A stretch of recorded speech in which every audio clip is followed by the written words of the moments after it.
Hey there, fellas. Welcome on into your Tuesday morning. Hope you're doing well. Your day's off to a nice little start. It's time to get settled on into some sports and some sports betting talk. As we, of course, kick off every single show with recapping what happened yesterday.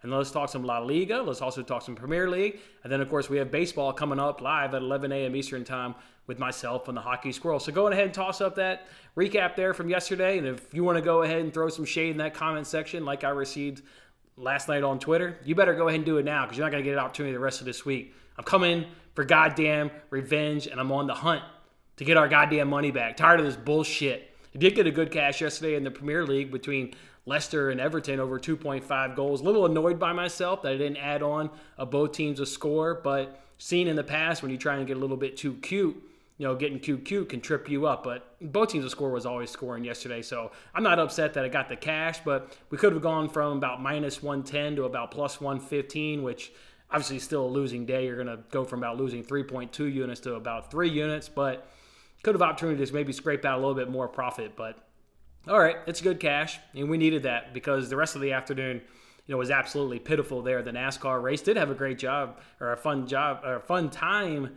with you guys hanging out here on live with William and myself as we watched the entire race together. That was a really fun time. Let me know if you guys enjoyed that, and perhaps if there's another opportunity to watch the race together weekend. But yeah, it didn't go our way. Chevrolets to get the win. Just started off right from the start with some bad luck there with Kyle Busch, and really Kyle Busch just a 100% blame. 100% blame. So they throw the caution after 20 laps, competition caution, and he gets caught for speeding on entry to pit road. On entry to pit road. You're the first goddamn car. You're the first car. Nobody can pass you on entry to pit road. Whatever effing speed you want to go, everybody's got to go the same speed you are. You're the first car. You're leading them down pit road. What are you doing speeding? What are you doing speeding? It's unacceptable. It's unacceptable. And then what happens when you get caught speeding on entry to pit road? You, of course, have to go to the back with all the slappies. BJ McLeod and Ty Dillon, they get caught up into it. And Kyle Busch gets caught up into that shit as well. Unacceptable, Kyle Busch. And you're 100% the one to blame on that. Speeding on entry to pit road. Disgusted right there. Then what happens to Kyle Larson, another Chevy that we thought could have a damn good opportunity to win the race? Ross Chastain just being a fucking asshole, to be quite honest. Ross Chastain running in the back of Brennan Poole, sends Brennan Poole up the track, and Kyle Larson can't do a damn thing but run right into the back of Poole and run into the wall. Kyle Larson can't do anything about that. What the hell is Ross Chastain doing, though? Stage number 1 with like 40, 50 laps into the race, and you're running in the back of Brennan Poole. Now you manned up after the race. You did apologize, and you indicated that you were going to go to their headquarters today in Charlotte and make amends.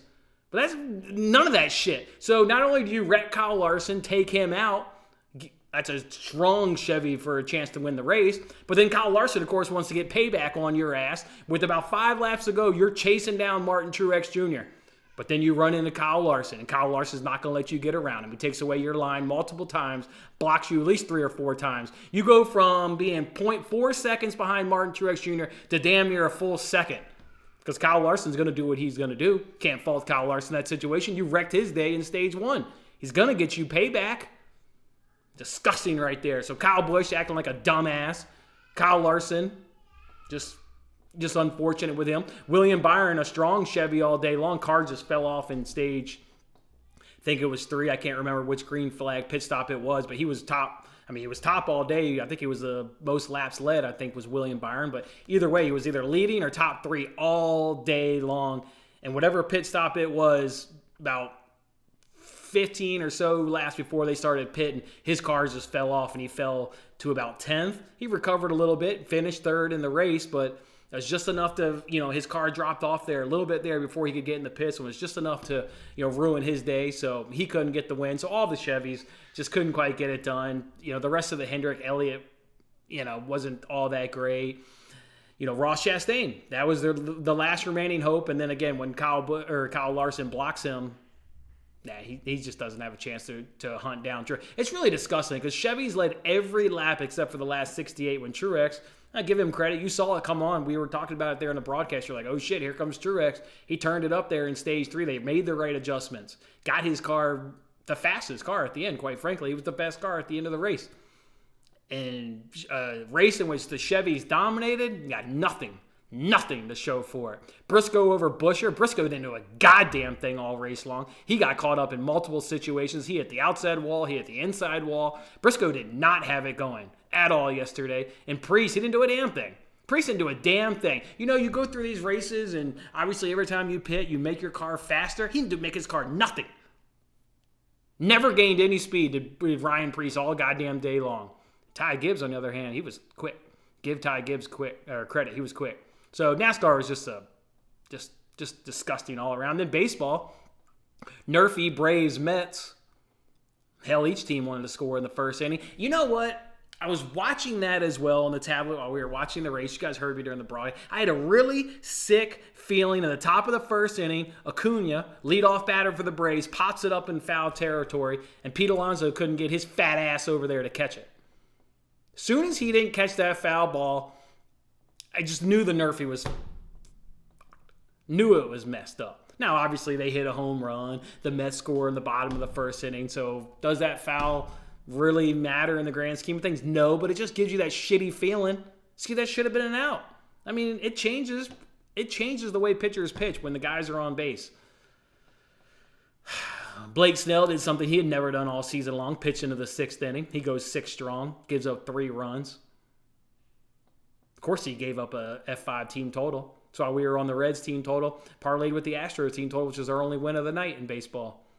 Blake Snell giving up another F5 team total. We were basically on that play. We teased it a little bit down to then jump in with the Astros to give us, a good price. I think the Reds F5 team total was minus 140. I mean, I just wanted to bring that down. That's why we parlayed it with the Astros. So we were on the Reds F5 team total for sure, which cashed. So a disgusting goddamn day. And we didn't make any arbitrage money. As I said on Twitter, we rolled $12.03 from last week into this week. So that's why we got $12.03. But just disgusted with that race. And another just shit race by NASCAR. Another shit race by NASCAR. I mean, there was no movement in the top 10. You couldn't pass. Shit race. I'm really disgusted with Kyle Busch. That whole race, he should have been caught for speeding. Because he hadn't even had the number 1 pit stall, which coming out of the pits, he can go straight out. He doesn't have to go out and around to get out of his pit stall. He can go straight out, get the number 1 pit stall. If you're going to be caught speeding, you should at least get caught speeding on exit, not on entry. Not when you're leading the cars down pit road. And then he got what he deserved. He got caught up in a wreck. That's what happens. You go back with the Slappies, you go back with the McLeods, you go back with the Cody Wares. I know Cody Ware is suspended, but you go back there with the McLeods, the Cody Wares, the Ty Dillons, Harrison Burton. Yeah, you're gonna get caught in a wreck. Disgusting. Absolutely disgusting. Let's talk some soccer today, fellas. Arsenal, Chelsea, first half over 1. There is an option to push. If there's 1 goal, we push. If there's 2 goals or more, we cash. Obviously, if there's no goals, we don't cash. I don't trust Arsenal on the money line, to be quite honest. They've felt the pressure. Maybe now that they're actually not in first place, maybe they'll actually play a little bit better because they've been playing with the weight of, oh shit, Man City's coming after us. Well, Man City's caught them, gone over them with the games in hand. Maybe Arsenal does win this game at home, but there's going to be goals in this game because Arsenal's been leaky. They've been making terrible mistakes. Teams are punishing them. And then Arsenal's always quality going for it. I mean, they just create so damn much. Here's the thing with Chelsea. I want to know what this lineup looks like. His last 2 lineups that Frank Lampard has tried it out there, he's had 2 attackers in the starting 11. You have 2 attackers in the starting 11? How do you go to the Bernabeu in a must-win game and start Kai and Gallagher versus Real Madrid? How do you then, against Brentford at home at Stamford Bridge in the Premier League, start Gallagher and Sterling? Those are your only 2 attackers, Frank Lampard. Where's Pulisic? Where's Ziyech? Where's Sterling? Where's Kai? Give me a front line of Aubameyang, Pulisic, and Ziyech or Sterling. Some goddamn combination of more than 2 attacking starters. See what Frank Lampard does today. But if Frank Lampard gives us a lineup that's going to go and attack, it's going to put out a lineup that's decent, it's over 1 point. This over 1 the first half is going to come through easy. If he only trots out 2 attackers, it's probably going to push. Arsenal may win 1-0, 2-0 in the first half. I'm hoping we get a nice lineup from Chelsea. We can cruise to a nice easy over like we did yesterday between Leicester and Everton, which I should show you guys some of the comments. Some guys hit me up. Really? We're in an over in Everton? Yeah, go look at the stats. I talked about it yesterday. Just follow the numbers. You'll be rewarded over a long haul. Short haul, like yesterday, we get our ass kicked. Over a long haul, over a substantial sample size, you will be rewarded. Look to be rewarded today. I've got a big card in baseball. I didn't shy away. If there was a good betting spot, I put my money behind it. Going to be rewarded for the work that you're putting in. Today's the day to be rewarded for that work. So, what do I see in La Liga today? Under 2.5 goals in Real Sociedad versus Madrid. You got Benzema. He's not going to play today. Vinicius Jr., he's out of this game due to yellow cards. Valverde, he's got a thigh injury, so he's questionable. But you don't get Benzema and you don't get Vinicius. Those 2 things are going to be certain. They're going to struggle to score. 4 of the last 5 head-to-heads between Sociedad and Real Madrid have all gone under 2.5 goals. I kind of like that parlay of under 2.5 goals with Barcelona team total over 1.5. They've hit that team total the last 4 times they've played against Osasuna at home. Or not at home. They've hit it the last 4 times they've played them. Now they're at home at the Camp Nou. They're getting their form back as Barcelona. So I like that. Do I pull that trigger on that parlay? It's at plus 125, I think it was. I tweeted. I don't know. Maybe by the time the card gets tweeted out, I do add that La Liga parlay. But for now, I'm just going to roll with the Premier League, the league that I watch damn near every game, every weekend, every day. So that's how we're going to go ahead and roll today.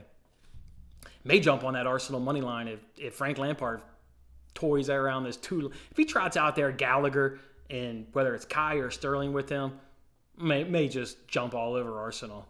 I can't not imagine Frank Lampard doing that though. I can't see Lampard doing that. But at the end of the day, you never know. They're just in a shitty mood. I'm in a good mood, like I'm happy, blah, blah, blah. I'm in a shitty mood with the results. I'm in a shitty mood. I'm about to go get the money back today. Quite simply put, I'm about to go get the goddamn money back. The nice card in baseball. I could throw it up right now, but I don't think I took the screenshot. Quite yet. So, but man, that NASCAR race yesterday, that pissed me. If you were on the live stream, you knew I was hot right when Kyle Busch got that speeding penalty on entry. On fucking entry. But nobody could pass you. Nobody could pass you. You're the leading car. He had a chance to go wire to wire. He had a very strong car. Even with his damaged piece of shit car that got damaged all day because he was back with the slappies, he fought his way up to the front multiple times. Damn near was flirting with the top 10 finish. I don't know where he finished. Actually, where did he finish? Did he, I don't know where. So fucking agitated. Where did he finish? He finished 21st. He was way better than 21st car. Multiple times he was able to battle back up there. If he didn't have any damage and he wasn't being a dumbass, he probably goes wire to wire. Or if not, Byron was right up there. Chastain was up there. Chastain doing dumbass shit to Larson. As soon as on that last restart, you saw them passing, coming up the lap traffic, and you saw it was the 5 car, you knew you were screwed. You knew the 5 car was going to do everything he could to block the 1 car and not let him get around to catch Trey. You knew it. I'm pissed. That's just simply put, I'm pissed. Let's jump into this comment section, see what you guys are talking about. What's up, Tyler? I believe it, man. I believe it. Let it all out. Yeah, I'm pretty hot. What's up, Adrian? What's going on, man? Rage bet Tuesday. I didn't rage bet. I do like that. Funny comment. I didn't rage bet. I'll justify it all in the payoff pitch like I always do. Of course, you're a team that is fucking hot and crushing the ball. You're going up against a dog shit pitcher. That should be runs.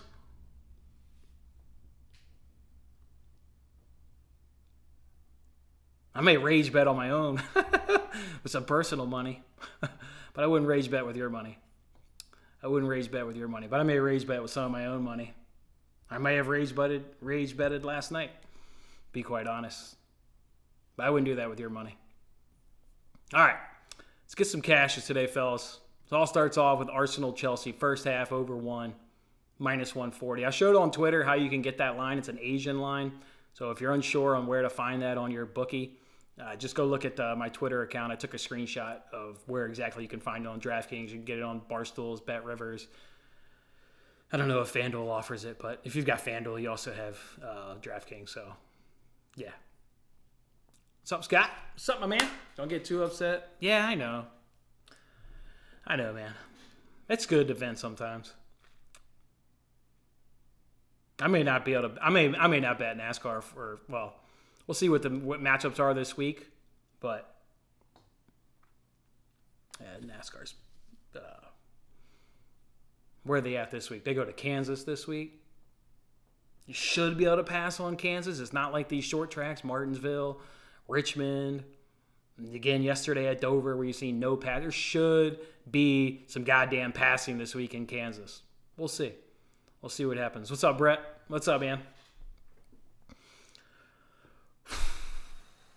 Yeah, I want to make some money today. I want to just make some money. Let me take a screenshot. I'll throw these baseball bets up. Hang around 2 minutes. I got 3 2-unit plays on today's card, and I went heavy in this Twins White Sox game. I'll throw the bets up here, and then I'll go get it just a Hockey Squirrel. Here they are. Hang around for the next 2 minutes. I'll justify all these and why they're just great matchups and why we're not going to get screwed today.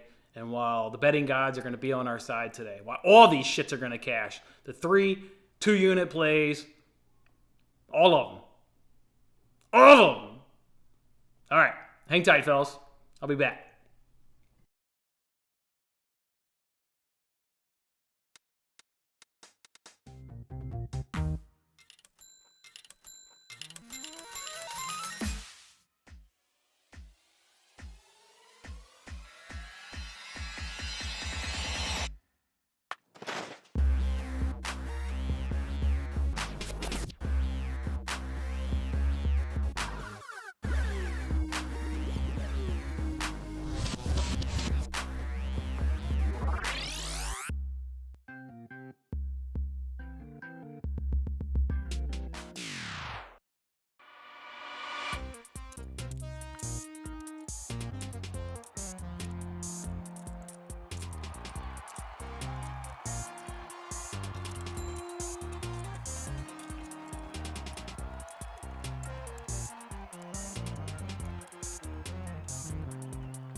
Hey there, baseball fans, my fellow sports betting enthusiasts. Thanks you guys for hanging out with us. Today's episode of the Payoff Pitch, live every single day at 11 a.m. Eastern Time. He's the Hockey Squirrel, and I'm Jason, brought to you by Bet Openly, where you win more and lose less with Bet Openly every single time. Let's get Squirrel's opening thoughts here in quick hits. What's going on there, Squirrel? Hey, boy, I don't know. I got a lot to talk about, maybe. I got a lot going on, that's for Let's sure. have it, man, today. Just let it run. Let's have it. Oh, boy. I think the biggest thing that's on my mind is the I don't know, like the lack of education in the space of sports betting. I think that's something that I really want to branch out into. I've wanted to do it for a long time. I kind of took some stabs at it in different ways a while back. People say things like, "Oh, I really want to learn. Like I want to learn how to be a winner, like how to win that sports betting." And well, this may be true. Well, people may want to learn something. Like I really would like to be a really good musician and learn the piano or like learn the guitar or something. But you know, people say this and then it's like maybe they want to learn, but they aren't willing to put in the time to actually do it, or people don't have the hundreds or thousands of hours to put into something to become extremely proficient at it. If you want a six pack, it's not that you can't do it, it's just maybe that you don't want to, right? So this has always been kind of the struggle is like I have this desire to want to teach people, but I don't feel that it's a very large crowd of people that are going to take enough time to actually be, and have the discipline and all this. So it's very kind of a niche thing. I talked a little bit earlier about how I'm starting to write an ebook, and I've begun to write that now. And I've got a couple pages in, and I'm like, shoot, like this is going to be a longer ebook than I thought. Just because when you get into it, there's so many things about sports betting that especially after thousands of hours of dealing with watching screens and building models and years of just going through different sports. It's a lot, but it's something that I want to give away completely for free to people. So I'm going to do that, and hopefully it helps people. It'll be available on my website to download, and I just think that's something that's really cool. I hope that at the very least, the hope is that I can take somebody from being a losing sports bettor to a break-even bettor. Because this way, it means that they're not losing, they can last longer, and then there's only a little bit left that needs to be done to make them a winner. But I'm tired of watching people lose money, really. Yeah. That's kind of that's the aim there. So Let me know when you got that book. I'm ready to get it in my read. You're trying to make me a better sports bettor. I appreciate you, Squirrel. Thank you for looking out for me. I need it. I need it now, though, to be quite honest. I'm down in the trenches. I don't have another week to wait for this book. I need it now, goddammit. Now.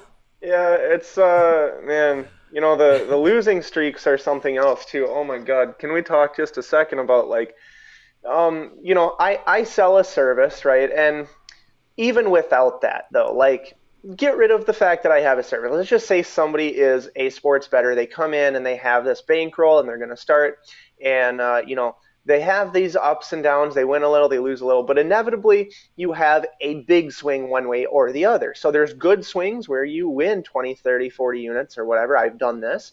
I've lost 20 units as well in a month or, 15 units in a week. It has happened. I'm sure, I've seen you go through it. So I know you've been there.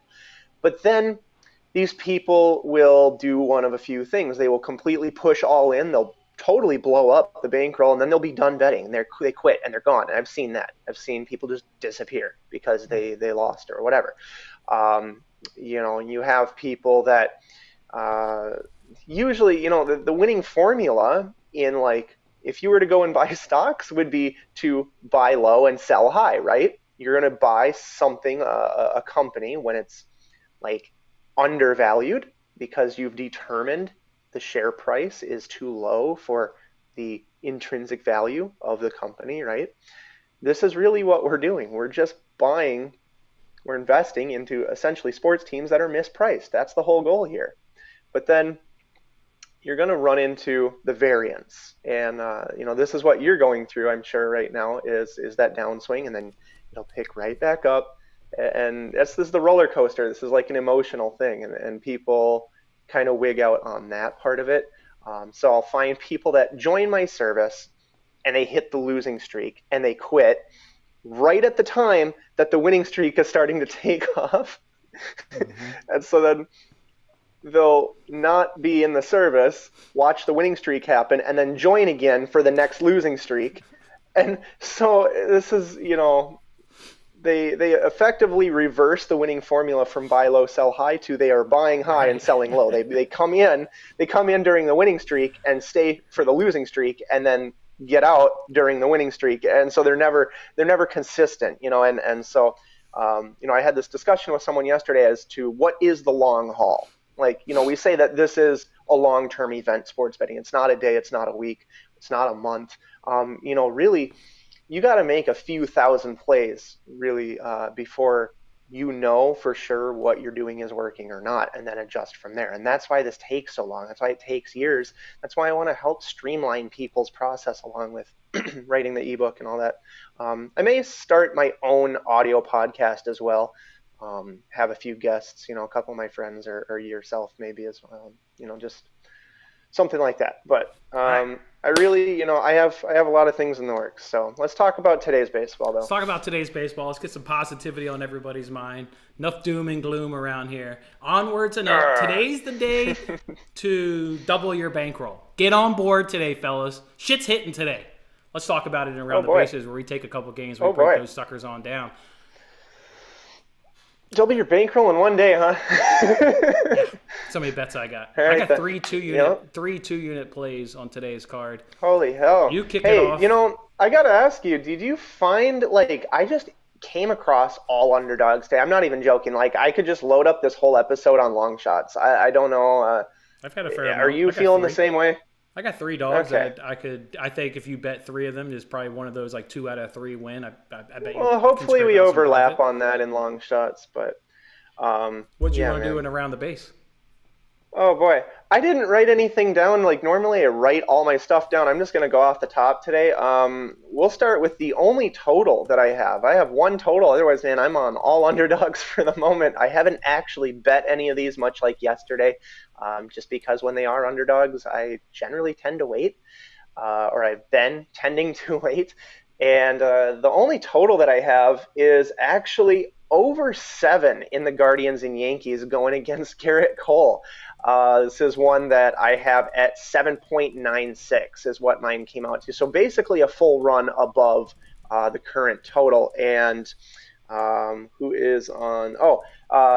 Beebe, Tanner Beebe is a minor leaguer that's coming up. He looks like a strikeout machine in the minors, but I wanted to ask you, what do you think the skill gap is there between the minors and going against New York Yankees MLB team?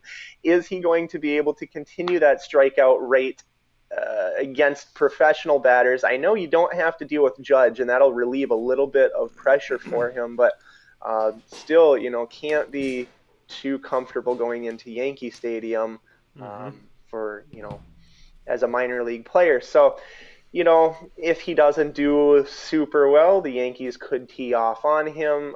Can the Guardians put up at least a couple on Garrett Cole or the relieving bullpen? I certainly think so. 7 seems low.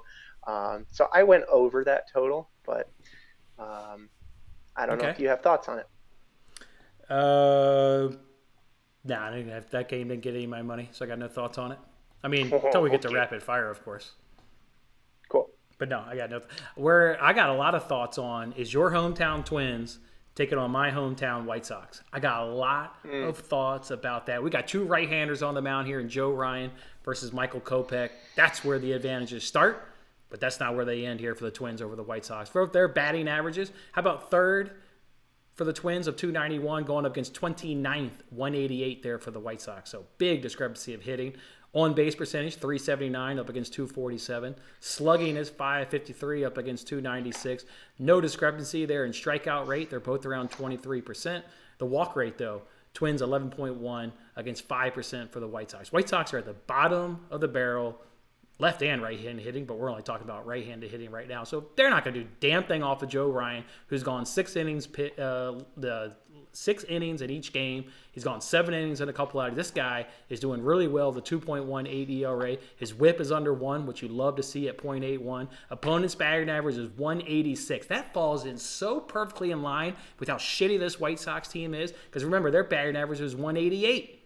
And his opponent's batting average is 186. His K per 9 is 10.1.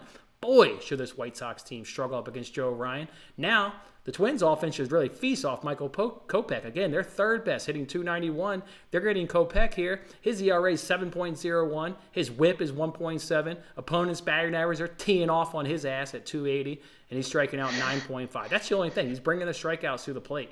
Otherwise, you're just getting absolutely barreled and getting piss missiles off of Michael Kopech.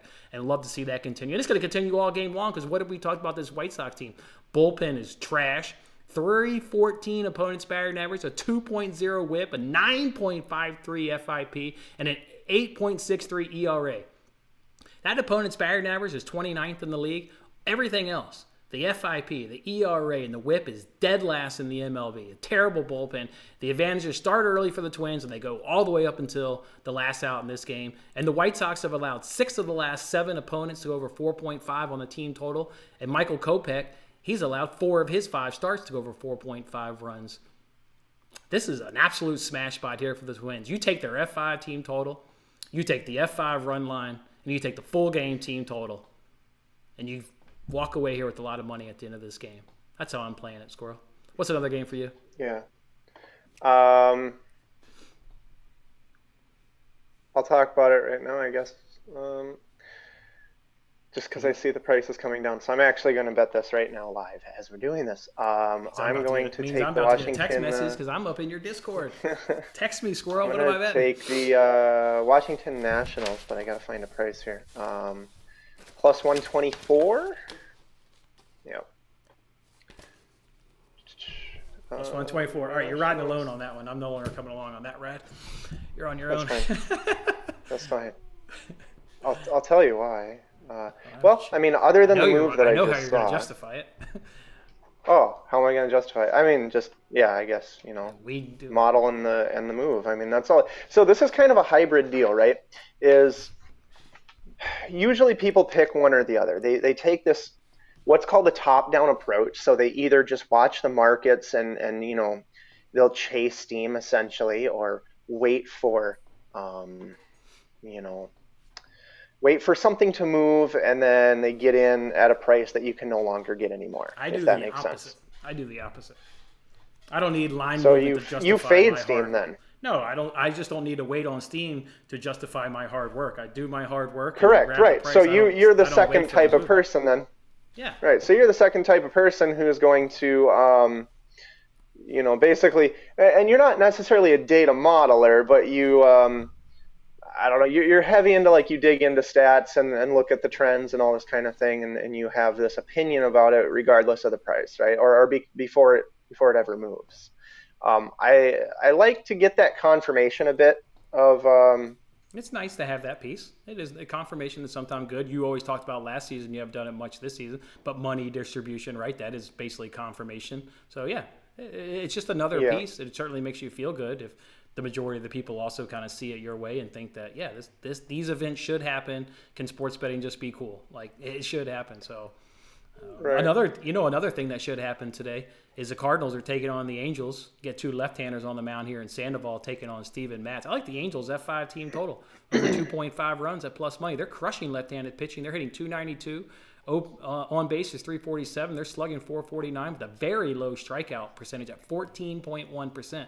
Love that. They're facing Steven Matz with a 6.23 ERA, a 1.73 whip. Opponent's batting average is 308. He is striking out people about 1 per inning at 9.3. But give me this hot Angels team. I actually think, we'll talk about it a little bit later on, but I bet you've got the Angels as one of your long shots because they were one of my long shots. Cardinals are struggling versus left-handers.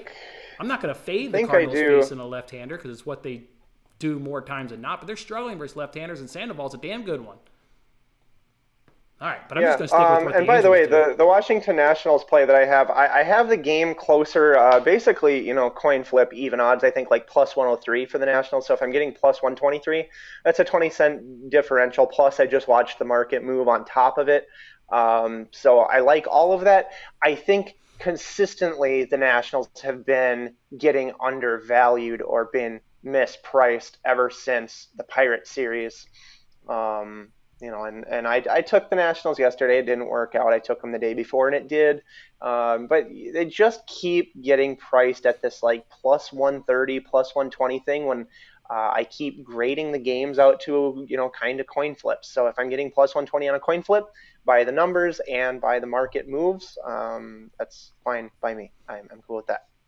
All right, so you like the Nationals today. All right, cool. Well, I've already done my second game around the bases. Why don't we shut up and pitch now? Let's give some love to the guys there on the bump today. See if anybody can cash a pitching prop for you. Who are you going to be targeting today? I think as many strikeouts as this Tanner Beebe guy has in the minors, I'm going to try to take him under 4.5. Part of it could be as well as you don't know how far he's going to make it into the game.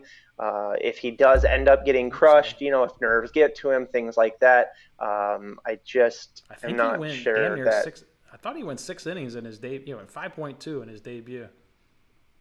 I don't think that's a home start. I don't think he's going to be nervous, but I mean, sure, he could be nervous. Yankee Stadium, you never know.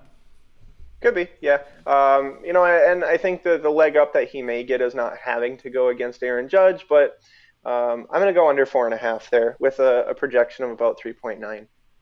Well, the Yankees aren't hitting right-handers, and everybody knows they're kind of a fade. Remember, we were on the Guardians' money line yesterday from a lean perspective, and the Guardians came through in ninth inning. Hey, Yankees only put up 2 runs that entire game. They're not hitting. And to your point, they're also not striking out at 22.8%. So you could see an under come through. I like it. I like it. I'm going to focus on a couple unders as well. I'm going to look at the Kansas City Royals' Ryan Yarbrough here first. Under 2.5 Ks at plus 140. Don't be scared of the 2.5 number. This guy has not gone over all season long. Never gone over all season long. I took a stab yesterday on Blake Snell. He had never pitched into the 6th inning. He gave me the big FU. It's not going to happen today with Yarbrough. He's going to do exactly what he's been doing all season long, which is stay under 2.5 Ks. Now, a lot of those rolls were in short, so you wouldn't expect him to go over. But his last 2, he went 4+ innings in both of his last 2 starts. So he's starting to get stretched out, and he's still not going over 2.5 Ks. Going up against this Orioles team that's crushing left-handers. I almost took their F5 team total, but I thought this strikeout at plus 140 just couldn't be ignored. They don't strike out at 15%. They hit the ball at 288. They should do a lot of damage off of this guy. The reason I didn't do his F5 team total was the same reason we didn't do the F5 team total with the Diamondbacks in his last start is you don't know how long this guy's going to go. So you don't know how long that hitting advantage is going to last in this game. If he doesn't go 4 innings, if he only goes 2.5 or 3, you're probably not going to hit an F5 team total if they bring out one of their right-handers because the Royals have a good bullpen. So I'm going to focus on this guy not striking people out like he's done, and at plus 140, I can't ignore it. Orioles too good. Again, 15% strikeout rate. And the other guy, I want to go back to that Cardinals-Angels game. I'll get to it in long shots with Sandoval, but I also like Steven Matz to stay under 5.5 strikeouts. Talked about how good the Angels hit at 292. Their strikeout rate is 14.1%. Matz is going to get rocked by this offense. Look for him to stay under 5.5 Ks. What about for you, Squirrel? For another pitcher, I think the largest one on the board was Joey Lucchesi of the Mets to go over 4.5 against the Tigers. Joey, what, Jay? Lucchesi, Mets pitcher. Okay. You're taking it to go over 4.5 strikeouts. Yep. Okay. I think that was the largest one. The Tigers do strike out a ton. I will give you that. Of course, I'm on the Tigers today because Joey Lucchesi's a left-hander, so you know that bet's coming at some point today on today's show. But to Squirrel's point, they strike out a ton. It was like 30. I'll go get the exact number. It was 30. It was high.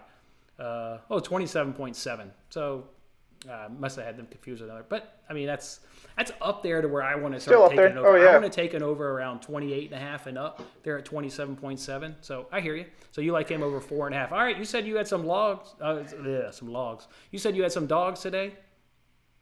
Hit me with them. Yeah. Yeah, we can start with the Detroit Tigers. It was one of them that I picked. Yeah, of course. Me too.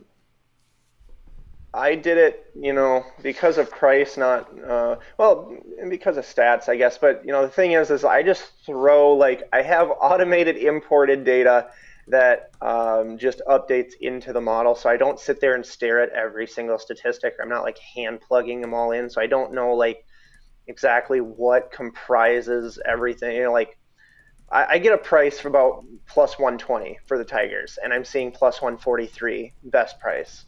So once again, it's a 23 cent discrepancy from where I have the game priced to where it is now. And a lot of these games today, I will note that the opening prices were correct, and they've moved to create value on the underdogs. So this was for the Tigers. This was for the Atlanta Braves. This was for the Boston Red Sox. This was for the Chicago White Sox. I mean, they all opened pretty much where I have them priced, where the opening line would be, and they're getting really kind of molded into these like very favorited games. Like I haven't seen many teams come out as a favorite today and go the other way, except for the Yankees. I think on the money line was about the only one that came out a bit too high and got kind of pulled back. But I'm seeing maybe an overvaluing of guys like Alcantara in the Marlins. So you have a bit of value from a numerical standpoint in the Braves, in the Tigers as well. In the Red Sox, they came out about even odds or plus 105. I was on the Red Sox yesterday at a plus 140, 142, something like that. They pulled that off 6-5 against the Blue Jays.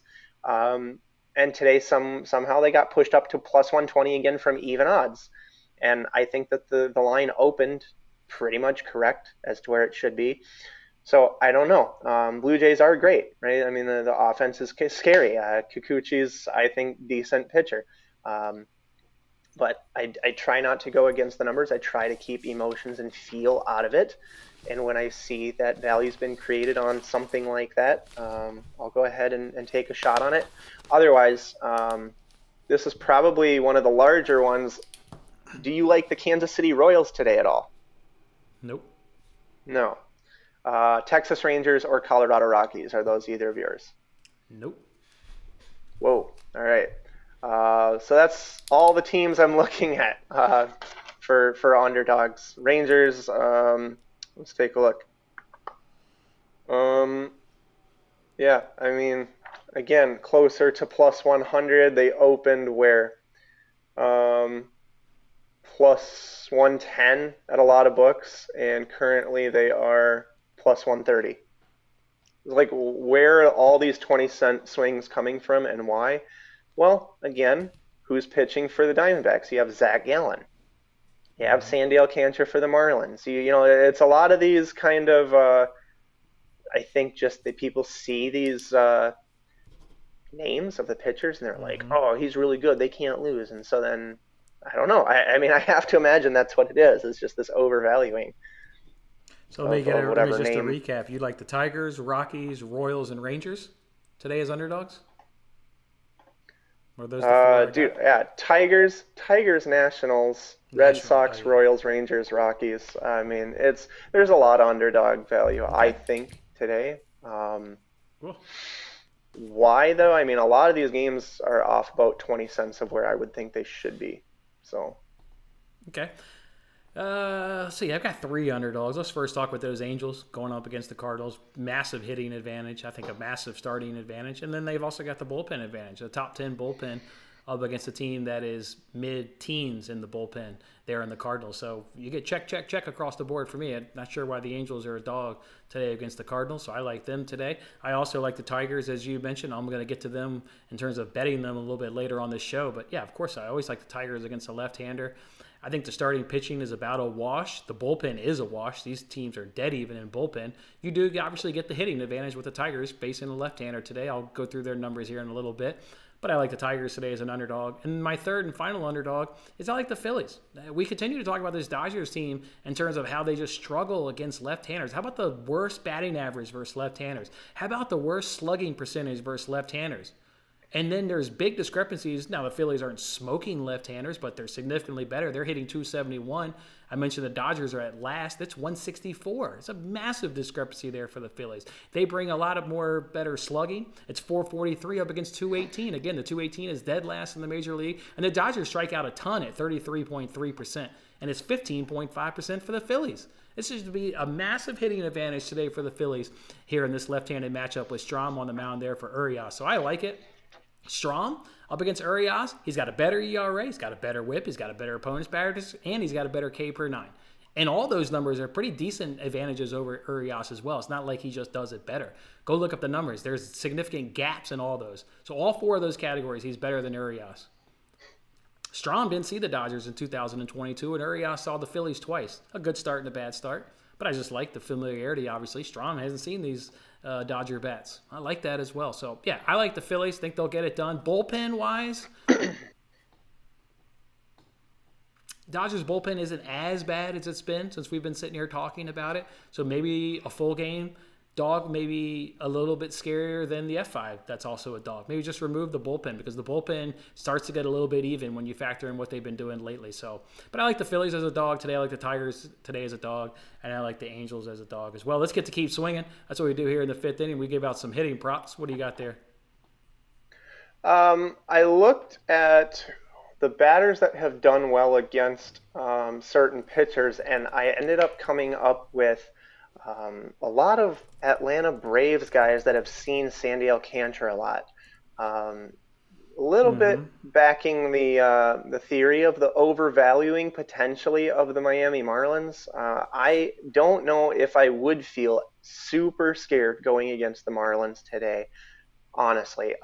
Just with the full game price, the discrepancy that I have, and then when I looked into the batters, seeing that they have a pretty decent amount of familiarity, particularly Marcell Ozuna, Ozzie Albies, where else was it? Ronald Acuna Jr. And Austin Riley. They've all seen him almost 30 times or more, I believe. I like it. So, yeah, I mean, as good of a pitcher as that name is to have Sandy Alcantara, I don't know. I mean, I would feel more comfortable having veteran guys like this who have, been around, seen him enough, kind of maybe know a little bit more about what he's going to be dealing today. Good. I like it. All right, I got 3 guys that will not get a hit today. Can give you a good plus money cash. And then I got 2 guys that will get a hit today. Maybe you can parlay those 2 guys together. Let's talk about the 3 guys that won't get a hit today. First one is Chris Bryant, there of the Colorado Rockies. He's 3 for 16 up against Freddie Peralta. But half of those at-bats have all ended in a strikeout. Not even touching Freddie Peralta's stuff. So I think Chris Bryant could struggle today. Miles Straw, there of the Cleveland Guardians. He's going up against Garrett Cole, where he's 2 for 16. Lifetime up against Garrett Cole with 6 strikeouts. Last time I predicted Miles Straw, though, to have a bad day. He actually got benched and didn't start that day. So don't be surprised if Terry Francona sees those numbers as well and doesn't play him. But if you see Miles Straw in that lineup, I think he could be a great fade today up against Garrett Cole. Another one there is Nick Senzel of the Cincinnati Reds. He's 0 for 10 against Michael Wacha. Never gotten a hit off him, and he's got 4 strikeouts in those 10 at-bats. 2 guys, though, that will get some damage done at the plate. Javi Baez there of the Detroit Tigers. He's 5 for 7 off Joey. 2 doubles and 2 home runs. I expect him to have a big day at the plate there, Javi Baez. And Anthony Rendon there of the Angels. He's 10 for 31 off of Steven Matz with 4 home runs in those 10 hits. So Anthony Rendon of the Angels, Javi Baez of the Tigers. Look for those guys to do some damage today. All right, 6th inning, it's a steal. I, of course, will give out my Nerfy of the day after Squirrel. What do you want to talk about today for a steal? I mean, I kind of think a lot of those underdogs that I can post these in the, what do you call it? Like chat. a YouTube chat. Okay. I'll just do that so people can look at them and not have to hear them and try to, I'll work on this. Oops. All right, I'll hit them with my I Nerfy don't of the know. day while you That drop didn't in a really comment work there out. in the chat of what you think is an absolute steal today. Nerfy of the day, that's what I do here in the 6th inning. How about your Diamondbacks and Rangers is the best Nerfy today at minus 125. Nerfy of the day. John Gray's on the mound there for the Texas Rangers. How about in 5 starts? He hasn't given up a run yet. In fact, in 5 starts, he's only given up 2 hits and no walks. That is damn impressive with 4 Ks along the way. The Diamondbacks average .38 runs in the first inning. Zach Gallen's on the mound there for the Diamondbacks. He's had 6 starts. He's yet to give up a run as well, and he's got some good numbers in the first inning. 3 hits and no walks and 11 Ks. The Rangers do average .79 runs in the first inning, but obviously you're getting an outstanding, dominant Zach Gallen who's on one hell of a roll. I think it's 3 starts now in a row. He's yet to even give up a run. Maybe it's 4 starts. Either way, it's a whole lot of zeros that he's putting up on the board. So give me the Nerfy of the day between the Diamondbacks and Rangers at minus 125. 7th inning, we call it coming to a stretch. We got to give you guys the best bet today on the board. Squirrel likes to give you a bona fide winner, as he generally always does. With my win yesterday, what did I give out? Oh, we didn't do the normal rundown. Okay, so I didn't have a best bet yesterday. Cool. Making up for it today with a 2-unit play. What do you got today, Squirrel, for a best bet? it's hard when you have a day of full underdogs, essentially. Um, It's hard when the Yesterday, YouTube I'll tell chat you. You know what? I'll turns tell on. you what's not a lock. I'll tell you what's not a really good play. I don't think is. I don't like the Padres as much as I did yesterday. I mean, like if you're going to pay a massive price, you're getting Michael Wacha today. Yesterday you had Blake Snell. Still not a fantastic pitcher, but the projection I had yesterday was far over the minus 190 or minus 200. It would have been worth paying that yesterday. Not today by any means. So if you're going to, be doing a parlay, which I obviously really don't recommend, but um, Over on anything bet like openly. that, Over on bet just openly. I would not. Yeah, you could. You can host it. Go host the Reds on. Yeah, do that. That's great. Actually, you just gave me an idea. Those underdogs, if you're putting those underdogs together today, which I sent in the chat, it didn't format very well. Yeah. I couldn't like tab them down or anything, but you get the idea. Um, yeah, I mean, if you want to go and host parlays, you can take basically a 2-team, 3-team, or 4-team parlay now, I think. Stack all those underdogs together, and you only have to win one out of the two, or one out of the three, one out of the four, in order to win the parlay, instead of being on the other side of the counter where you're needing to win all three or all four games on really bad negative EV plays. So mathematically stack the odds even more in your favor by doing that over on bet openly. That's a fantastic idea. All right. For my best bet of the day, again, is a 2-unit bet. Everybody knew this bet was coming. Last time my best bet was so predictable, I gave away $50. I can't do that today because everybody knows what the best bet today is. This Tigers F5 team total.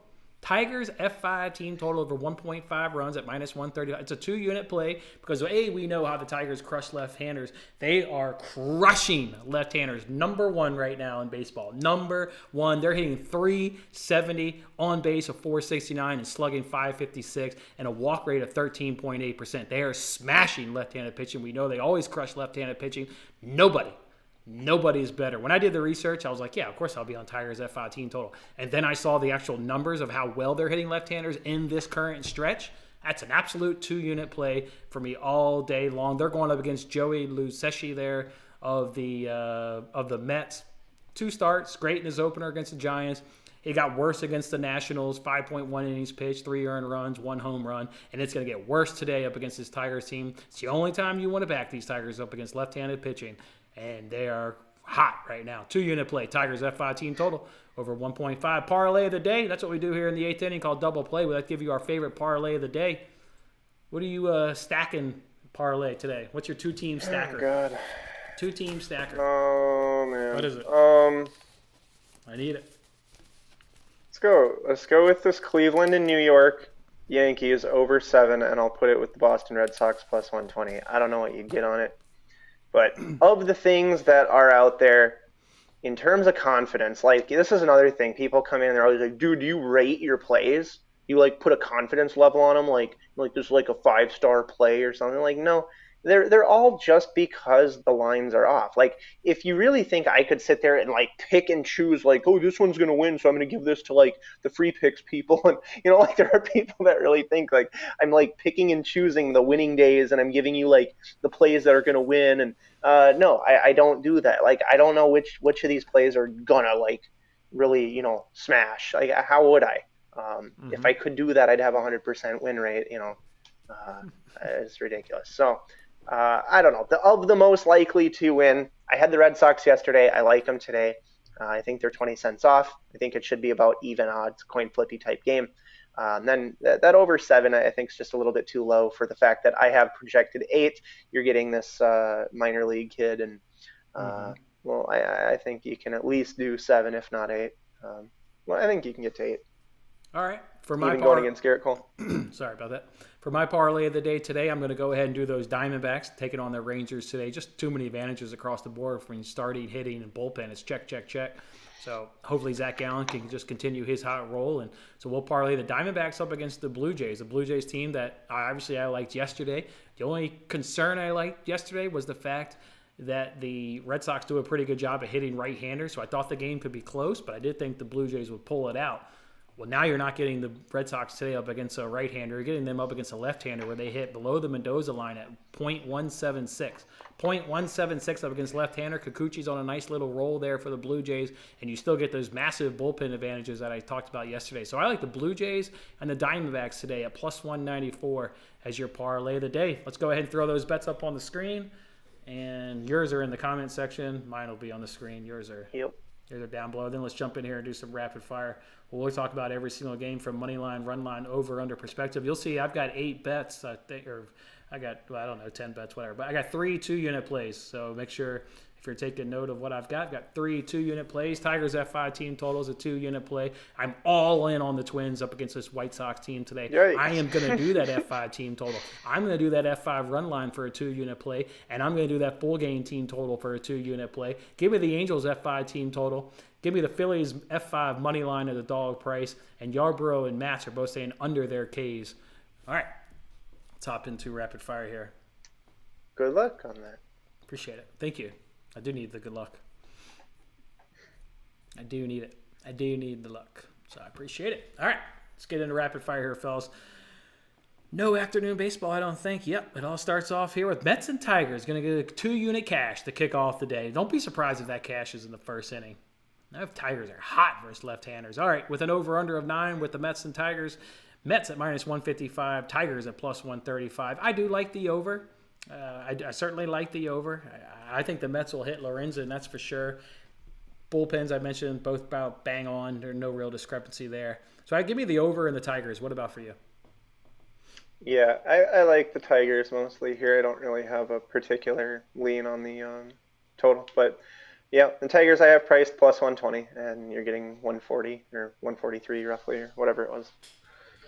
Braves and Marlins, over-under of 7.5. Braves come in at plus 110. Marlins at minus 130. Alcantara's on the mound up against Bryce Elder.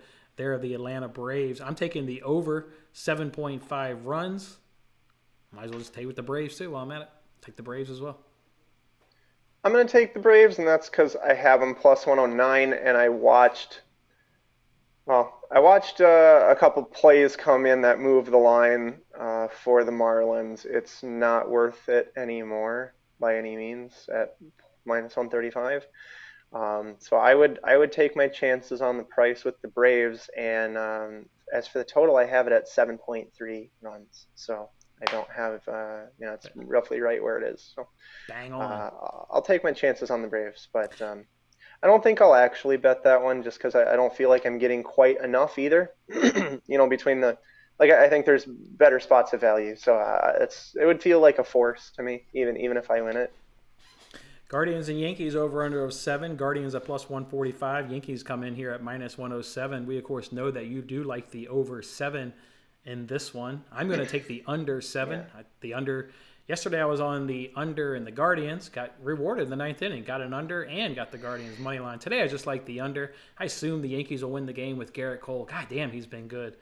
But I just like the under a lot more, just like I did yesterday. Yeah, I have the money line. So I've already talked about the over. The money line I have priced at plus or minus 147, which is really right in the ballpark, if you will, of both sides of that game. So I don't feel really one way or the other. Yesterday was weird with this Cleveland game though. I don't know. I saw the market wanting basically Cleveland. And I think, didn't they? It was 3-2, but they didn't score till maybe the 8th or 9th inning. It might have been, like a top of the 9th kind of rally or something. It was there, but yeah. It would have been sketchy, to be on the Cleveland Guardian. I remember, thinking about taking it, and I didn't. And 7th, 8th inning, I was like, oh, I guess I'm glad I didn't. And then they rally in the 9th. I'm like, oh shit. If you're a but Yankee no, those are bets. Oh, go ahead. I was going to say, if you were a Yankee supporter last night, you can blame that loss on Aaron Boone. Just a classic. Domingo Germán is on fire. Had only given up 1 hit through 8 innings. He gets an out, gives up 1 hit in the 9th, so it's 2 hits total, and he goes ahead and gets the hook, and then the bullpen wets the bed, and Guardian gets 3 runs. Just stick with Domingo Germán. It's the second hit he had given up. He was only at 88 pitches. Well, what are we doing pulling Domingo Germán? 2 hits. Panic mode by Aaron Boone. Just absolute panic mode. The guy was on first base. You're up 2-0. Let Domingo Germán get the complete game shutout that he deserved. Just shit manager right sure. there. All right, Cubs and Nationals over under of 9. Cubs at -140. Nationals at +120. I like the Cubs yesterday. The Cubs got it done, winning 5-1. I see no reason why the Cubs hitting, pitching, and bullpen advantages can't win again today. Sign me up for the Cubs at -140. Yeah, I'll go against you there. And I think it was +124 is what I gave it out at.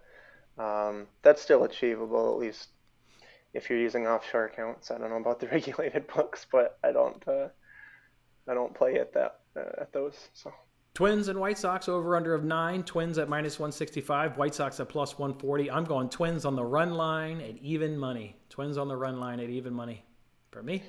yeah, what are the White Sox? I can get +150. Yeah, so here's the deal, man. I fully expect the Twins to win. I do. I have them priced about -133, but I can get +150. I know Joe Ryan's great. Isn't he 5-0 at this point for wins? Kopech sucks. I get all this. I totally get all this, but I will take the White Sox at +150. Hate me. I understand. It's all right. As long as I can cash my 3 bets and the White Sox can win later. Dude, as long as you can cash, yeah. I'm not even actually betting it. This is just all hypothetical. I'm all in on this game. This is just all hypothetical. No, don't worry. It's fine. You'll win. Blue Jays and Red Sox with an over-under of 9.5. Blue Jays coming in here at -135. Red Sox at +115. I like the Blue Jays. I'm not interested in over or under. I'm riding the Blue Jays at -135. Yeah, I think the over yesterday I really wanted. It came out at 8.5 or 9, and I missed it, and it went to 10. So I tried to sit there and hope to God I got a NRFI. I didn't get the NRFI.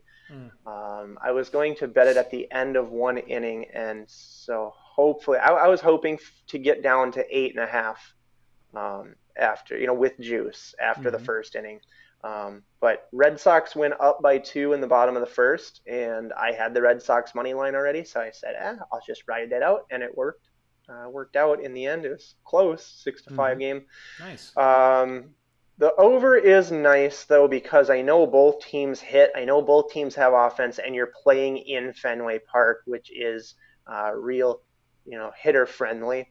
I saw Bo Bichette yesterday have a lead-off, what should be a leadoff double in like any other ballpark, but because it was Fenway, he crushed this thing all the way back to the wall. It bounced off the wall, and he had to stop at first. And I'm like, what the hell? It just looked like it would have been a double in any other ballpark. The commentator even said that.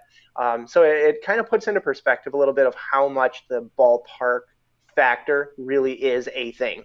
Of what corner you hit it into, or down the foul lines, if it's larger or smaller, more narrow, the walls are higher. Like, there's parks where that hit totally would have been a home run, but because the wall is freaking 3 million feet in the air, you can't get it over. So yeah, but I like the overs in those. Yeah, they can't get it up. Those overs in Fenway are nice. I like Boston though today. I took them yesterday. I'll take them again today. All right, Orioles and Royals over under of 9. Orioles at -165. Royals coming in here at +140. I'm taking. You're gonna say Baltimore. I'm taking the Royals. I'm serious. I like Baltimore, of course, to win the game. They're not worth 160. Taking the under. That's what I was. So this is saying that they're going to win like 61.5% of the time. Like that's your chance. Like you're saying that the Orioles stand a 61% chance to win. Yeah, fine with that. Yeah, sure. I think they're going to win. Okay, I'm not fine with it, so I'm going to take the Royals. I'm fine. Have you talking about a Royals team that's 7-22? What is that percentage? That's 7 out of 29. What is that? 7. Right. If you just straight up look at win-loss record, which I think that's a horrible indicator of. But I'm sure. Just curious how often they win. They're winning 25% of the time. Oh, I have no idea. And this is another thing. I don't know. Like even though my name's the Hockey Squirrel, when I'm looking at hockey bets, I never look at the record of the teams. I don't even know what the record of the teams are. I don't know what the baseball records or the NHL records. And that sounds crazy, but it's just not a consideration to me. It's all the matchups of the individual players, and Yeah, you know, baseball records don't matter. It all comes down to who's starting a lot. A lot comes down to who's starting in baseball. yeah, I mean, Angels and yeah, dude, you Cardinals. got luck factors and anything. It's just so Sure. much to consider, and baseball Sure. with the metrics are so unreal. But Angels and Cardinals with an over-under of 9. Angels at even money at plus 110. Cardinals at minus 130. I, of course, like them today as my dog of the day, and I'm sticking with that. Angels plus 110. One of my dogs, I guess. I'm gonna look at the total because I have the Angels at plus 110 projected. So I don't see a lot of value, or I don't perceive a lot of value. Would you like an under by chance? It I is at mean, 9. one team hits, one team doesn't hit. It doesn't line up for an over or an under.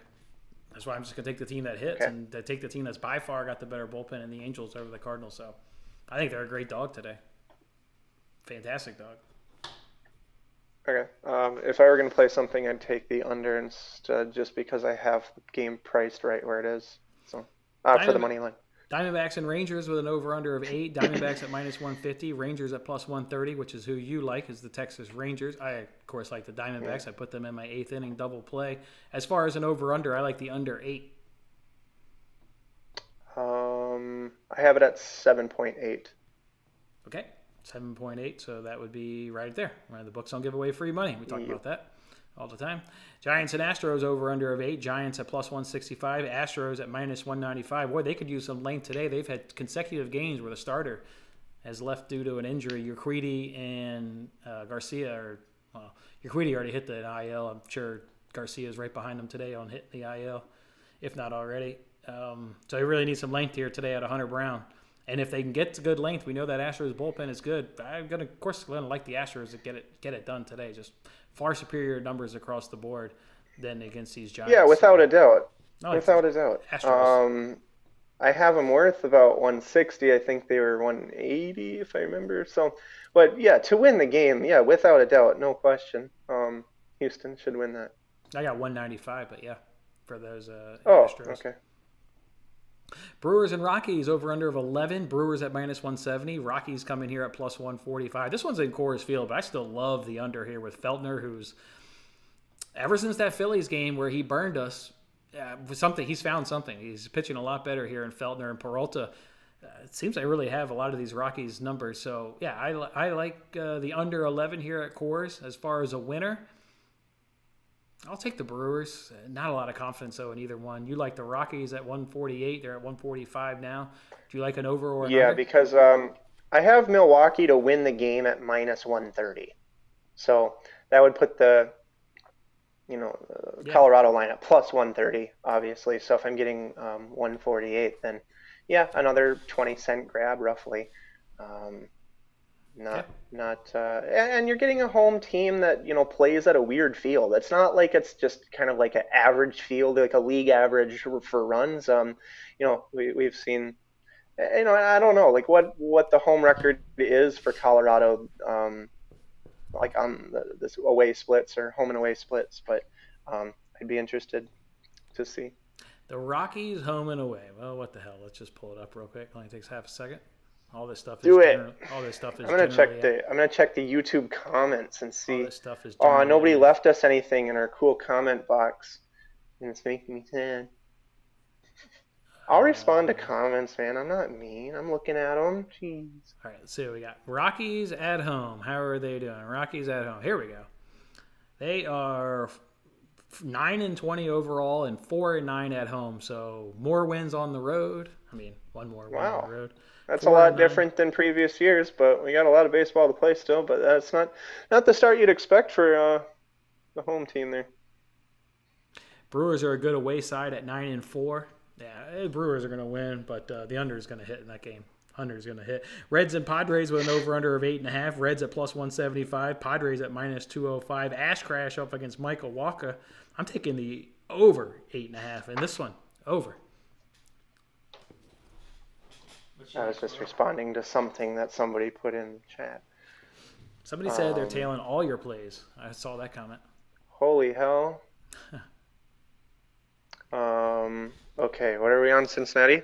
Cincinnati Padres over-under of 8.5. Who you like?